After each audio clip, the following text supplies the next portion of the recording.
US से तो लिया है, लेकिन बातों में अंतर होगा दोनों में, ध्यान से देखना। जब हमारे यहाँ पर उपराष्ट्रपति राष्ट्रपति साहब के पद को संभालेंगे किन स्थितियों में, उन स्थितियों की बात हम करेंगे कि वो आकस्मिक रिक्ति उसको हम कहते हैं। जब कोई कैजुअल वैकेंसी आ जाएगी तो एकदम से क्या होगा। तो हमारे यहाँ पर क्या होता है, उपराष्ट्रपति साहब जब पद को संभालेंगे तो 6 महीने ही संभाल सकते हैं मैक्सिमम, कितना 6 महीने। लेकिन यूएसए में क्या होता है, यूएसए में जैसे राष्ट्रपति का कार्यकाल मैंने आपको बताया था, बताओ यूएसए के राष्ट्रपति का कार्यकाल कितना होता है। एक बार हमने कई पिछली क्लासेस के दौरान जिक्र किया था, तो आप कहेंगे अमेरिका का जो राष्ट्रपति है उसका कार्यकाल होता है 4 वर्षों का। तो मान के चलो 4 वर्षों में आपका जो अमेरिका के राष्ट्रपति हैं वो 1 साल बाद उनका निधन हो जाता है इसी स्थिति में, या वो त्याग पत्र देते हैं, तो बचा हुआ समय कितना रहा है राष्ट्रपति के कार्यकाल का, तो आप कहेंगे अभी 3 साल बाकी है, क्योंकि 1 साल बाद उनकी आकस्मिक रिक्ति होगी। तो वहाँ पर क्या होता है कि बाकी के 3 साल जो अमेरिका का उपराष्ट्रपति होगा वह उनके पद को संभालेगा, बाकी के 3 साल चुनाव में। लेकिन हमारे यहाँ अधिकतम 6 महीने तक संभाल सकता है, ये अंतर है दोनों बातों में। उपराष्ट्रपति के निर्वाचन में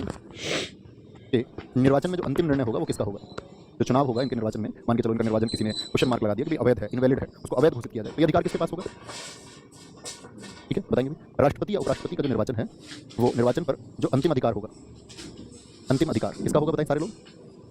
जो लास्ट राइट होंगे इस पर वो होंगे सुप्रीम कोर्ट के, सुप्रीम कोर्ट राष्ट्रपति का पद होगा, जरूर होगा, मतलब खाली नहीं रख सकते हैं। और किस बात के लिए है, क्यों खाली नहीं रख सकते, क्योंकि आकस्मिक स्थिति में राष्ट्रपति साहब की जगह काम कौन करना पड़ जाए किसी को। फिर ये होगा कि अगर ये राज्यसभा के पदेन सभापति हैं, तो मेरा प्रश्न आपसे ये है जो जानते हो या नहीं जानते हो कि ये राज्यसभा के सदस्य होते हैं या नहीं होते हैं। तो आपको पहली बात तो क्लियर ये रखना है कि ये राज्यसभा के सदस्य नहीं होते हैं। क्यों नहीं होते हैं, मतलब क्यों नहीं बनाया गया, ऐसी शर्त क्यों रखी गई है कि राज्यसभा के सदस्य नहीं हो सकते। देखो आप सबको पता होना चाहिए, जिस राज्य की जनसंख्या ज़्यादा है वहाँ पर राज्यसभा सीटें उसी अनुपात में रहती हैं। जैसे सबसे ज़्यादा अगर मैं बात करूँ जो राज्यसभा की सीटें हैं वो कहाँ पर हैं, हमारे देश में कुल राज्यसभा की सीटें हैं 250। कुल राज्यसभा सीट जो है हमारे देश में, इसको लिखने की आवश्यकता नहीं है, समझे थोड़ा सा। तो आप कहेंगे 250, जिसमें से 238 तो आपका साथी क्या होते हैं, निर्वाचित होते हैं, और 12 जो है वो प्रेसिडेंट के द्वारा नॉमिनेटेड होते हैं, 12 लोग। अब इन कुल राज्यसभा सीटों में सबसे ज़्यादा यूपी में कितनी सीट है, यूपी में 31 सीट है। अब थोड़ा एज्यूम करके देखिए थोड़ी देर के लिए, अगर ये कह दिया जाता कि उपराष्ट्रपति राज्यसभा के सदस्य होंगे, तो ये राज्यसभा के सदस्य होते और उपराष्ट्रपति पद के लिए चुने जा रहे होते, तो सबसे ज़्यादा इनको वोट कौन करता। तो ये चांसेस है ना कि जो यूपी से होता है उसको ज़्यादा फायदा मिलता है इस बात का, हाँ या ना, क्योंकि भाई उसको वोट करने वाले लोग ज़्यादा होते, 31 मेंबर्स होते। अच्छा फिर उसको भी जरा सोच के देखिए, जिन राज्यों में राज्यसभा की 1 या 2 सीटें हैं तो उनका प्रतिनिधित्व फिर कैसे रखा जाता है, वो तो हमेशा इंफीरियर फील करते हैं कि भाई हम तो अपने लोग व्यक्ति को चुन ही नहीं सकते हैं, समझ पा रहे हैं। तो आप कहेंगे हाँ जी सीधी सी बात है, इसीलिए इसको बाहर रखा गया है। अब आपको कॉन्सेप्ट क्लियर रहेगा, तो याद रख लेना इस बात को कि जो राज्यसभा उपराष्ट्रपति जो होगा, इस बात को लिखना, उपराष्ट्रपति राज्यसभा का सदस्य नहीं होता है। आप एक सोच के देखिए कि राष्ट्रपति साहब के संदर्भ में इसकी तुलना करें आप, राष्ट्रपति साहब के चुनाव में क्या जो नॉमिनेटेड मेंबर्स हैं वो भाग लेते थे, हाँ या ना। आप कहेंगे नहीं भाग नहीं लेते थे, तो क्यों नहीं भाग लेते थे, क्यों उनको बाहर रखा गया था। क्या मैंने आपको समझाया था कि हमारे यहाँ पर राष्ट्रपति साहब दोबारा चुनाव लड़ सकते हैं, उन्हें निर्वाचित हो सकते हैं या नहीं। हाँ अगर जिनको वो नॉमिनेट करके भेजते हैं तो वो किसकी कृपा से जाते हैं, राष्ट्रपति साहब की कृपा से जाते हैं। राज्यसभा में 12, तो वो सब किसको सपोर्ट करेंगे अगले इलेक्शन में, तो राष्ट्रपति को। इसलिए राष्ट्रपति साहब के चुनाव में उनको नहीं रखा गया है। लेकिन उपराष्ट्रपति रखते हैं, किसी को नामांकित कर देते हैं, किसी को नॉमिनेट कर सकते हैं, क्या अगर उनके पास नॉमिनेशन का अधिकार नहीं है तो सीधी सी बात है कि इनके लिए कोई इनका पक्ष नहीं लेगा विशेष रूप से कि भाई मैं तो इनके द्वारा नियुक्त हूँ। इसलिए राष्ट्रपति साहब में उस प्रक्रिया को बाहर रखा गया और इनके लिए उस प्रक्रिया को बाहर नहीं रखा गया है। रखने क्या राज्यसभा का सदस्य होता है, तो आप कहेंगे नहीं भैया वहाँ का सदस्य बनने की योग्यता होनी चाहिए, वहाँ का सदस्य नहीं होना चाहिए। सदस्य क्यों नहीं हो सकता ये बात मैंने आपको एक्सप्लेन कर दी है। ये फिर क्या होता है आपका, फिर पाक्षिक चुनाव होगा, यानी फिर इनके पक्ष विशेष में चुनाव होगा, और जो राज्य जिनके पास कम प्रतिनिधित्व राज्यसभा सीटों का, तो उनको फिर क्या है आपका वो लाभ नहीं मिल पाएगा जो हमारे संविधान उनको देना था। बताया था कि जो हमारे मंत्री होते हैं, राष्ट्रपति होते हैं, उपराष्ट्रपति होते हैं, ये तो इनको सबको क्या लाभ के पद से अतिरिक्त रखा गया है, ठीक है।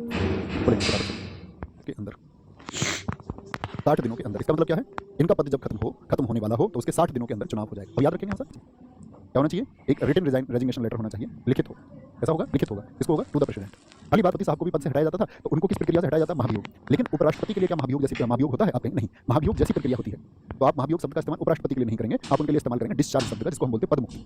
हटाया जाने का मतलब होगा कि उनको हटाया जा सकता है, जिसको बोलते हैं पद मुक्ति, डिस्चार्ज। क्या बोलेंगे उसको, आप कभी भी नहीं बोलेंगे महाभियोग। महाभियोग किसके लिए है, वो आपका अभी तक हमने पढ़ा है राष्ट्रपति, उपराष्ट्रपति के लिए। तो इनको 14 दिन पूर्व नोटिस दिया जाएगा, 14 दिन पूर्व नोटिस दिया जाएगा कि भाई आपके खिलाफ क्या है, डिस्चार्ज चलाना जाए। और वो क्या होता है, बाद में तो आधा मत बांटने लगना, बोलो 115.5 चाहिए भैया, 116.5 आदमी चाहिए, ऐसा मत करने लगना, आधा आदमी मैं नहीं ला पाऊंगा दोस्त, है ना। तो इंडिया गठबंधन को कितने लोग चाहिए, 116 क्या उसके पास है, क्या उसके पास है, उनके पास है 84 लोग, कितने 84, 10-12 लोग और हैं अगर वो भी मिल जाए तो क्या ये सफल हो पाएगा। तो फिर क्यों लेके आ रही है उसको, वाई।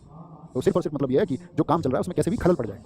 अक्सर इसका इस्तेमाल जो है विपक्ष करता है कि, और कभी कभी ये भी होता है खलल ना पड़े, कभी कभी होता है कि उपराष्ट्रपति पर आरोपी हैं जगदीप धनखड़ पर कि वो जो है आपका सपोर्ट करते हैं आपका बीजेपी गठबंधन को, और बीजेपी गठबंधन को खुश रखना चाहते हैं ताकि कल को बीजेपी का जो गठबंधन है, जो एनडीए गठबंधन है, उनको राष्ट्रपति बना दे। तो वो उनको खुश रखना चाहते हैं, आरोप अक्सर में पोजीशन पर लगाती है, लेकिन वो सफल नहीं हो पाएंगे इस बात में। तो बताएंगे क्या टेक्निकली सफल हो पाएंगे, प्रैक्टिकली आप कहेंगे नहीं, ठीक है। और अब से पहले कोई उपराष्ट्रपति नहीं थे जिनके खिलाफ में ये प्रयोग आपका किया गया हो, या ऐसा कोई पद मुक्ति के लिए लाया गया हो, ये अकेले बने हैं जिनके खिलाफ लाया गया है। लेकिन ये क्या सफल हो जाएगा अंदर जो है नए उपराष्ट्रपति का जो है चुनाव होगा, तो उस समय सभापति का काम कौन करेगा, मैंने आपको बता नहीं दिया। सभापति का काम कौन करेगा, वो उपसभापति करेगा, सभापति का, ठीक है, बहुत बढ़िया। लेकिन ये याद रखना बस उपराष्ट्रपति के कार्यों के लिए कार्यवाहक उपराष्ट्रपति नहीं है भैया। अगर उपराष्ट्रपति से कोई एक्सीडेंट या मर्डर हो जाए तो उनको सजा मिलेगी।